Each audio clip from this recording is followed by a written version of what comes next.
This bill is called Eliminating DEI in Higher Education, but I'm trying to find the actual definition of DEI in the bill, and I was wondering if you could help me. Is the last phrase in the whereas language the state's new definition of DEI by statute? If not, what is the definition of DEI that you're working with here? Senator. Okay. We're not working with a definition of DEI. We're working with a definition of discriminatory practices. We're working with definitions of divisive concepts, and that's very carefully set out for that reason. Senator Chitlik, follow up. Yes, thank you. What is a DEI program then as defined by this bill? So for example, in our district at Durham Tech, we have a special program that help young women enter the skilled trades. Is that a DEI program? Senator Overcash. It is not. Let me go to that section of the bill.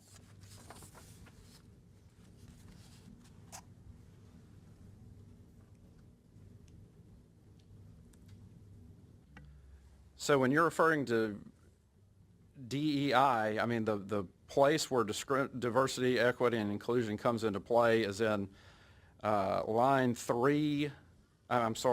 3, starting at line 19. Public institutions of higher education shall not do any of the following.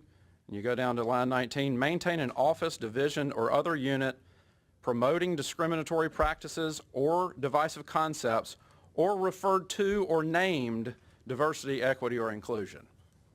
To follow up, Senator Chitlik. Yes, thank you.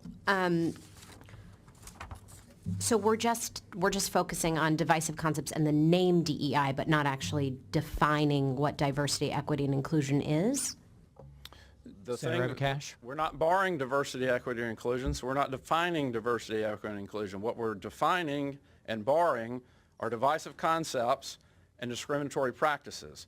As far as the office example goes, you cannot have an office or employees whose duties are to engage in discriminatory practices or divisive concepts or endorse divisive concepts or have an office entitled Diversity, Equity, and Inclusion Office.